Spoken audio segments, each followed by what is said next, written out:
Welcome to Top Class with me, Duncan Crawford, where we're discussing how to retain staff in early childhood education and care jobs.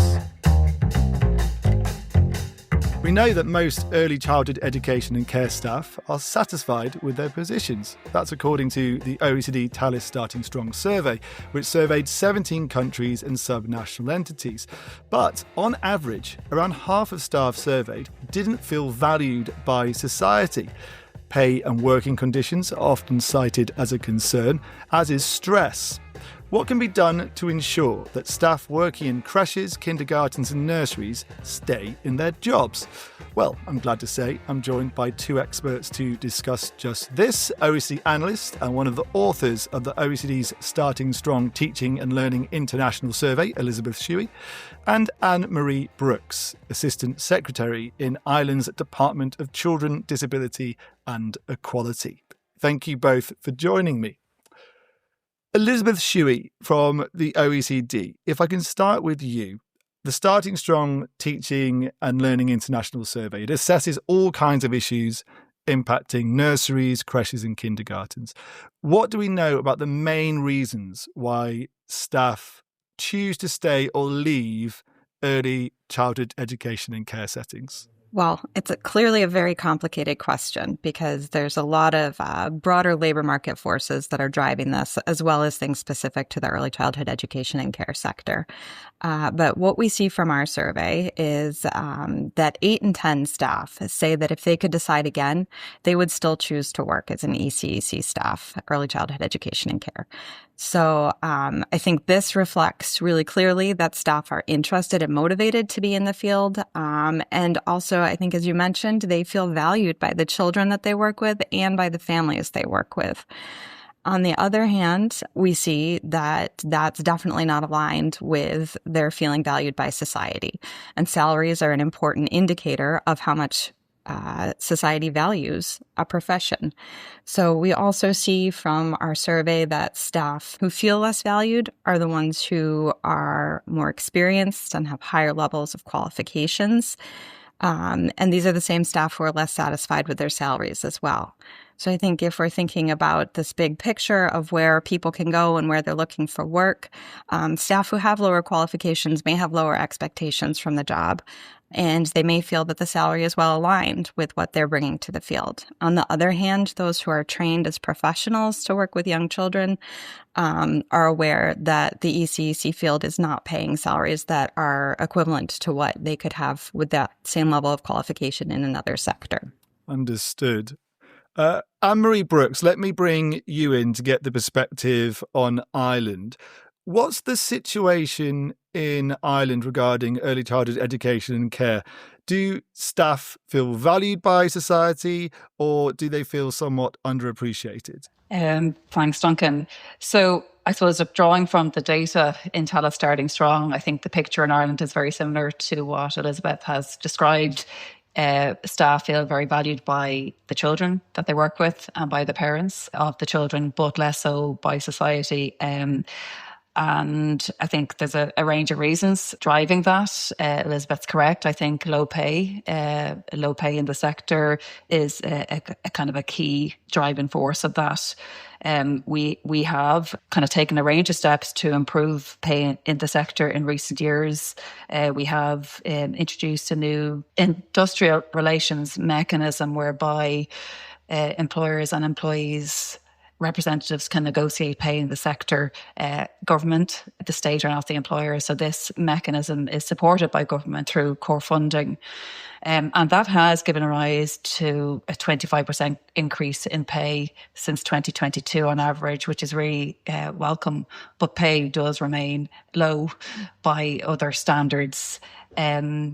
We also see challenges in relation to working conditions, and that came through the survey from TALIS Starting Strong as well, particularly administrative tasks that are asked of early years educators, administrative burden, and we have taken steps to to kind of alleviate, I suppose, the administration on staff. And that actually is kind of a kind of direct step from the findings that have come from TALIS Starting Strong. We published an admin simplification action plan at the end of last year to support and reduce, I suppose, burden on educators in the sector.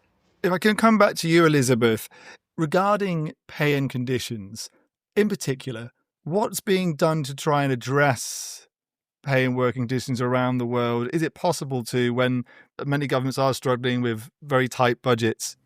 Well, I think as Anne-Marie was just saying, despite tight budgets, there are things that governments can do in making this a priority. And so it's great to hear that that's happening in Ireland. But we also see in the data that there are countries where a majority of staff are satisfied with their salaries. So these include Spain, New Zealand, and the Flemish community of Belgium. Now, I think it's also important to keep in mind that outside of salaries, there are a lot of things that motivate staff in the field. And so we see from the survey that staff really appreciate the autonomy they have in their jobs and the ability to shape their practice with children. And I think this is critical for this field because working with young children requires a lot of flexibility. So staff need to be able to react to children's developments, their interests, and their engagement with different activities in order to keep things running smoothly and support children in their development and well-being. From the research, is it possible to determine which factors matter most? Is it pay, working conditions, professional development, autonomy? Do any factors stand out? So what definitely stands out is that staff who experience more stress in their work are more likely to consider leaving the sector. And this is particularly to resolve mental or physical health issues. So we need to pay attention to this and really look at the types of stress and the impact on staff well-being. And we see across countries that the specific sources of stress as well as the impacts are different. So for example, the percentage of staff who report generally, I experience stress in my work varies widely across systems. We see that it's lowest in countries like Colombia and Israel and much higher in Germany. But when we look at the question, my job leaves me time for my personal life, we see that in Germany, a large percentage of staff agree with that. So they're able somehow to have this balance between a stressful work life and some time for their personal lives, whereas in other countries, the percentage of staff who find that balance is much smaller. Yeah, Anne-Marie Brooks, how big an issue is stress for the workforce in Ireland, and what actions, if any, are you taking to address this? Well, again, I think that the data, the very rich data from TALIS has kind of shown that staff do report stress.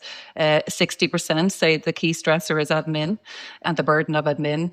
And I think part of that really is because, and we see from TALIS, we have a lot of small services, and oftentimes there aren't, administrative staff, so the pedagogical leader is also taking on administrative roles as well. So in addition to taking steps to reduce admin burden, which I've referred to earlier, we have also introduced an employee assistance programme. We had committed to that prior to the TALIS data emerging for us, and particularly focusing on services and educators who work with families who are facing vulnerabilities or disadvantage, because we know that is, it creates stresses for staff who are supporting families in those situations. So we have introduced that employee assistance programme. It's being piloted at the moment in 5 regions in Ireland, but we have now committed to mainstreaming that from September. And that gives settings and educators access to a myriad of supports, including counselling services, advice on HR issues, advice on their careers, advice on personal situations as well, financial circumstances and the likes.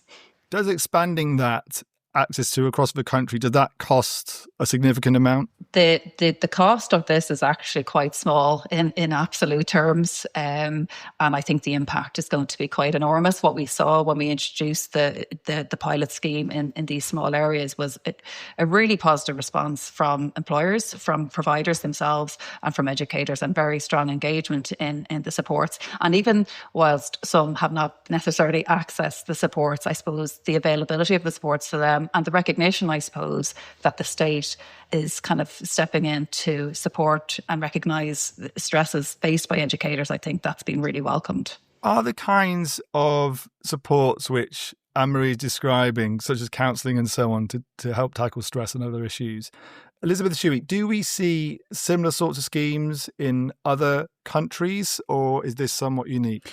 I think it's fairly unique to have this kind of benefit for staff, although it's not something that we directly pick up on in the survey. We see that across countries, ECC settings are very likely to engage directly with families about their children, but they're less likely to engage with other community resources in support of children.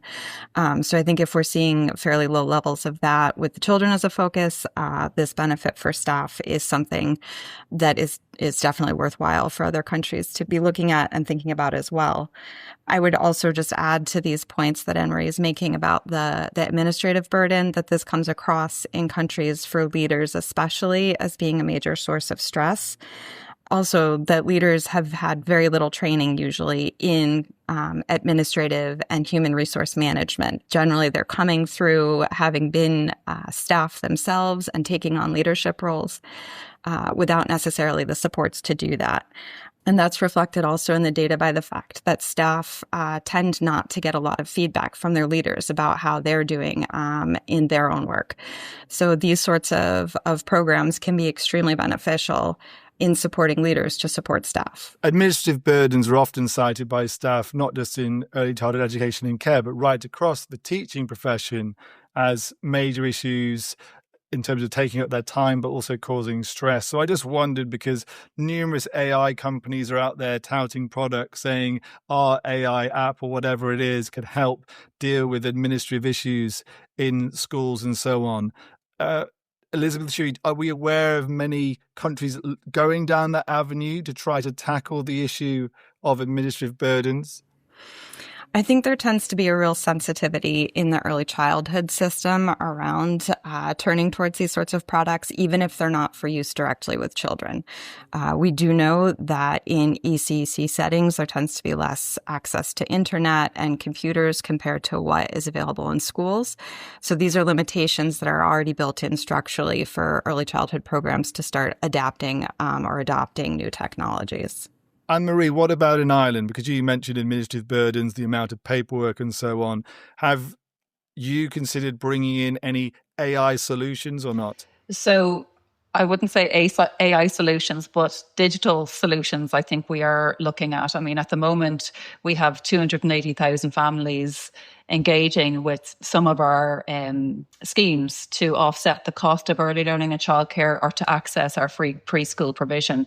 And providers and educators are interacting with those systems. So we're trying to streamline them. We're trying to ensure that there's a once-only data capture. So where a parent gives information, it's given once and not multiple times, reducing complexity on parent side and also on providers and educator sides, that it's a once-only data capture, that we simplify processes, we simplify our schemes, and we use digital for that purpose. If I could just go back to a point that Elizabeth made as well in relation to leaders and the role that they play, and oftentimes they are pedagogical leaders and they are early childhood education and care professionals, and that obviously is the case in Ireland as well. And arising from the TALIS survey, where leaders sought additional support and help from the state in fulfilling their roles, we are also introducing a new leadership programme, and it's 3 modules on human resources, financial management and governance. So it is for those educators, leaders who have a pedagogical background but yet may find challenges in kind of running a service or the governance of a service, and that's how we've responded to that particular finding and I suppose the needs of people in those roles. It's interesting. Lots of policies and ideas are coming out here about ways to improve early childhood education and care and support staff. I'm wondering, Elizabeth Shuey, based on the OECD's findings, are there specific policies that you think countries should be adopting? I think one of the most important things that countries can consider doing is looking at defining a career progression within the ECEC sector so that staff have the opportunity to join, because we know there's a lot of staff shortages. So we need to bring people into the sector. But then once they're in the sector, that there are clear steps for them to take to grow in their careers. So this can be in terms of salary and other traditional forms of employment incentives. But this can also be very much specific to the sector in terms of developing as mentors for other staff as they grow in their own roles. So we see in our data that staff who have more than 10 years of experience tend to experience lower levels of stress than newer staff in a lot of respects. So I think these more experienced staff can begin to think about taking on some additional capacities that would benefit staff and to help to retain newer staff in the sector as well.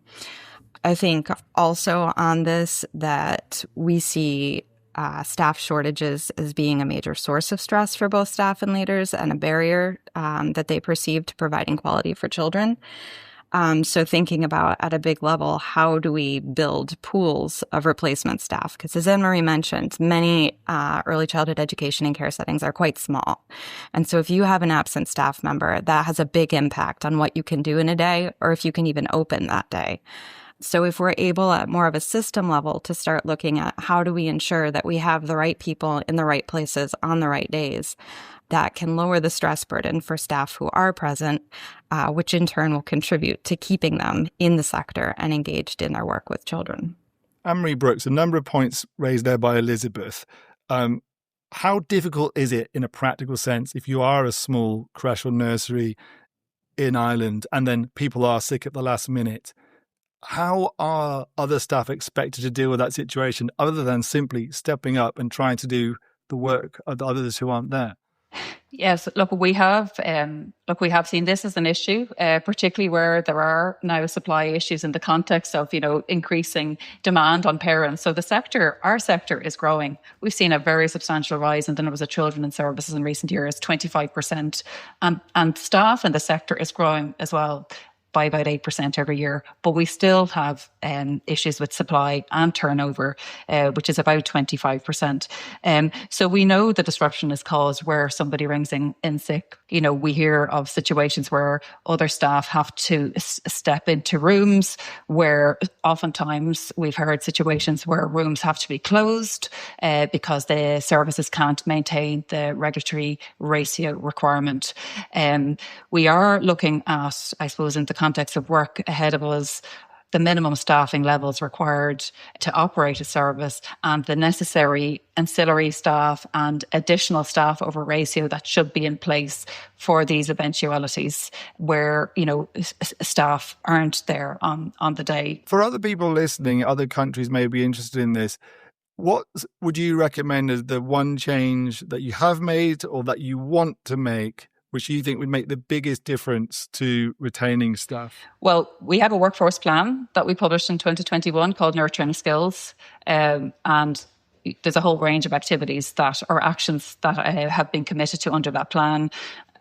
Kind of speaking back to some of Elizabeth's points around career frameworks, we've introduced roles in the sector for the first time. So there are 3 roles that we've identified: educator, lead educator, and manager. So that gives some form of career progression to staff entering the sector and working in the sector. We've also very recently introduced distributed leadership roles. One is an inclusion coordinator who has to undertake special training and then take on that role within their setting. And we are now developing a new role of family community coordinator, and we'll be rolling out bespoke training for that, for people to kind of, I suppose, engage with before taking on that role within their setting. And what's been the reaction from staff to the introduction of these extra ways of being able to progress in their career in the sector? I think there's been a very positive reception to the workforce plan that we have. I think the career framework that's being put in place, the opportunities for progression, the opportunities to engage in this, the distributed leadership roles, I think, has been very positive. The inclusion coordinator role that I mentioned was introduced in 2016, and 80% of settings now have an inclusion coordinator, each of whom had to complete a special purpose award at level 5 and then take on the role in their setting. And I think if you look back to some of the other findings in TALIS, where staff in Ireland kind of demonstrated great confidence and competence in working with children with special education needs, I think a lot of that is a direct result of the training that's been offered to these settings and the inclusion coordinators that are employed in the settings to change practice, to support others working with children, and to build confidence of staff in each of these settings. Let me bring Elizabeth back in, because on the topic of special education needs, many early childhood education and care staff reported in the survey that they received little or no training on how to support children with special education needs in under 3 settings and in pre-primary settings. There's no easy ways probably to address this, which don't cost huge sums of money, I imagine, because training does cost time and money. But what solutions do you recommend, Elizabeth? Yes, for sure, training costs time and money. But I think one of the things that we see clearly in the survey is that settings are not taking advantage enough of some forms of training that can be very impactful, but that don't require a lot of additional resources. So, for example, having staff visit other classrooms or other groups to see how other staff are doing their work, to see how other children are interacting, and to gain that experience from their peers is something that is not very common in most systems. So this is something that it does require staff time, and it requires that settings have enough staff to be able to release staff from their direct work with children in order to do this kind of activity. But it doesn't involve bringing in external people necessarily. It doesn't involve additional resources for training. So I think these kinds of programs, as well as peer learning networks, can be really helpful in starting to bridge this gap between the training we know staff need and the resources we have available right now for it. That said, I think we'd also really like to see that coaching becomes more prevalent across ECC systems. This is a highly impactful form of professional development where an expert can come and kind of give a one-on-one support to help staff turn what they know and what they've learned in other contexts into practice with children. But it's something that less than 40% of staff have access to, at least in the year before our survey. I realise I've done this style of questioning before, Anne-Marie Brooks, but what's the situation in Ireland then? You were nodding your head when Elizabeth was talking about bringing specialists for training there. So the programme of supports that we have in place for children with the disability to access early childhood education and care, which I referred to earlier, introduced in 2016, there's a whole suite of supports available to services and to educators to ensure children can access and meaningfully participate. And one of those supports is a mentoring program. So we have an organisation called Better Start, and they have almost 100 qualified early years educators who work in a mentoring role. So where services are enrolling or working with children with a disability or additional learning need, and they require additional support, that they can access this mentoring program. And an early years educator from Better Start will work on site with the child, with the educator. So that's one of the supports there, and it's been very positive in terms of the mentoring. I mentioned the inclusion coordinator and the special purpose training that's available for staff to take up that role in services. There's also other training under AIM. We have an online learning program on sensory processing. We have a lot of children with sensory needs, high needs in services, and that's available to educators to access, from their home at any time. So we recognise that, the challenge often of releasing staff to engage in training. So we are offering a whole suite of supports, and some of them are available online and can be accessed at any time by educators to engage in. And we have very high participation rates in some of these training courses that we do offer. We also roll out Hannon, and law training. Law training is a specific training program in Ireland, and it's for children to use sign language, actually, and educators learn how to sign with children in settings, preschool children. Elizabeth, I saw you nodding along now. Is there any specific policies which you'd like to highlight from other countries? Well, I mean, I think I'd just like to really emphasize that the work that Ireland is doing around inclusion stands out just beyond even working with children with special education needs. We see that in particular in Ireland, as well as in Colombia and New Brunswick in Canada, that there's a very strong connection between staff feeling confident in stimulating children's interests in cultural differences and commonalities, and the use of practices to promote awareness and acceptance of diversity in settings. So we also see that staff are working with a lot of children who have very different backgrounds, a range of backgrounds, and in particular, speak or are learning another language at home at their families compared to what they use in the setting.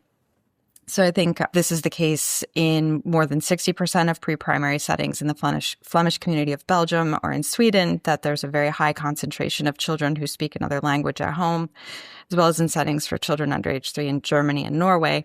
But then countries that are really paying attention to this and finding ways to support staff in their work as children are learning multiple languages at the same time, it's not always clear how staff are supposed to balance that and what they're supposed to do. So I think it's great to see the results from Ireland and the data that really show this kind of emphasis on different forms of diversity and inclusion are coming through clearly in what their staff are saying.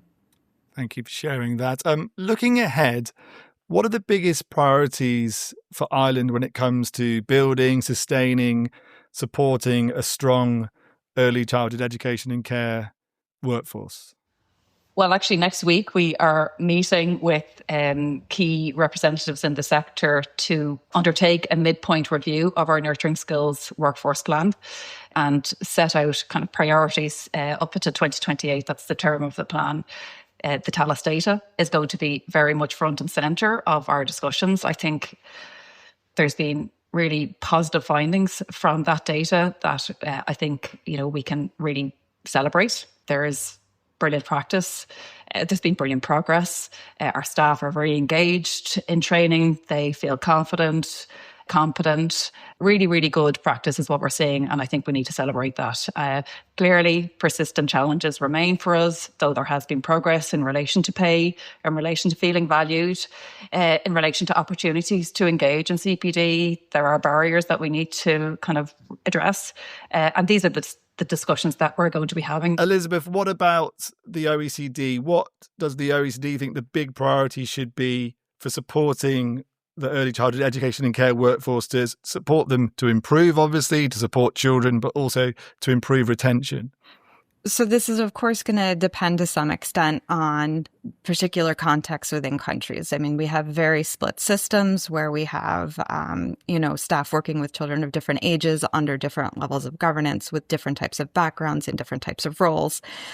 So it can be quite specific what's needed. But I think in terms of big picture, I would highlight that we know that staff who have more than a post-secondary education, so staff who have finished more than a high school level diploma, have more specific types of training relevant to working with young children. They've covered more topics. And this makes sense because if you're having some level of post-secondary education, you just have more opportunity to have covered more topics. And this is really important for how confident staff feel they are to work with children. And so we see that there are a few countries that have quite a big mix of staff, where there's many staff who have less than this basic post-secondary level. So there are many countries where staff have only a high school diploma or less for their work. And we also see that this higher level of education helps to retain staff in the field. So staff in most countries who have been in the field for 10 years or more tend to have higher levels of education. So we think this shows that there's really more of an attachment to the field once you've started to specialize. So this can be quite important, both for immediately being able to work with children, to do it confidently, and to keep staff in the field. The other thing that I would highlight is that early childhood education and care is a female-dominated workforce. So we see this with staff across the countries that participated in the survey. Denmark has the greatest level of gender diversity in terms of staff, and there still 86% of staff are women. So I think when we're thinking about how to attract more people into the workforce, we need to be looking at attracting both genders of staff into the workforce and thinking about the implications that can have. How do you do that? How do you attract more men into the workforce? This is a really difficult question that I think can only partly be answered by the ECEC sector, because these are societal views about whose job it is to work with young children. And it's often viewed as a caregiver role that's assigned more to women than to men. So some of this is changing perspectives at a societal level in a much bigger way that goes beyond early childhood. But in terms of what the sector can do, I think, there are countries like in Denmark that have made a really concerted effort to recruit men into some of the training programs that have that prepare you more broadly for careers in social services. And so this helps to attract more people in, and then you have a broader pool of people who are maybe interested in working with young children. Anne-Marie Brooks, what message would you like society to hear about the value of early child education and care workers? I think, and again, it's helped by the TALIS data to kind of show the quality of the workforce, the activities that they're doing with children on a daily basis, how they're nurturing and supporting their development. I think we need to get that data out there, what good practice looks like, and we're seeing that right across the country. We have work to do to, I suppose, as Elizabeth refers to, it's a campaign to raise the profile of work in the sector, to raise and, I suppose, the value and demonstrate the value of the work with young children. And if I could just kind of reflect on the men and childcare issue as well, because that's something that we grapple with as well, because we have very low rates of males working in the sector. It is climbing, but very slowly, and we have 4% actually of a male workforce. It was 2% 2 years ago. So it's doubled. But look, a long way to go. And I think there is a commitment in our workforce plan to, I suppose, have a more diverse workforce, not only more men, but more cultures, more ethnic groups as well working in the sector. And we have progressed some action to try and address that. We are concluding work on alternative entry routes to the sector. What are the things that might encourage people to come in to work in the sector other than the traditional initial training program that's required of educators? So it's early stage work, but there's certainly a commitment to look at having a much more diverse workforce. I think it's really important for children's experience as well. I think one of the things that is important to keep in mind when we're thinking about what early childhood staff do and who they are is the complexity of what it is to work in an early childhood setting. Because this is not the same as being a teacher in a classroom where you have a very clearly defined set of academic goals. Maybe you also have some social emotional curriculum defined. But it's very kind of clear what the role of a teacher in a school at a primary level or above is expected to do. And I think in early childhood education and care, people start to imagine just bringing that picture of schools down to younger children. And that's very much not what staff are doing or what is in the best interest of children for them to be doing. It's a much more dynamic sort of environment where children are learning to explore their interests. They're getting to know what it's like to be in a classroom with other children. They're learning for the first time, or a playroom with other children, I should say, because it's not necessarily considered a classroom environment, depending on the level and who you're speaking to about this. It's a very dynamic kind of environment where staff are attending to different types of needs from different children at each moment of the day. And so this can be a really rich experience for staff who are enjoying these interactions with children, but it can also be extremely stressful and really demanding to be moving between children who are at different developmental stages, even if they're the same age, children with different language backgrounds, children with special education needs who are not sure yet how to express themselves or what strategies are going to work best for them in terms of being part of this group setting. So I think, the more we think about this as really requiring some professional training and background of the staff, because these are demanding roles. And it's incredibly important work that supports the children who are in those settings, but it also supports their families and helping families connect to the resources they need, as well as supporting families to pursue education, training, or engage in the workforce, which in the long run is beneficial for families overall.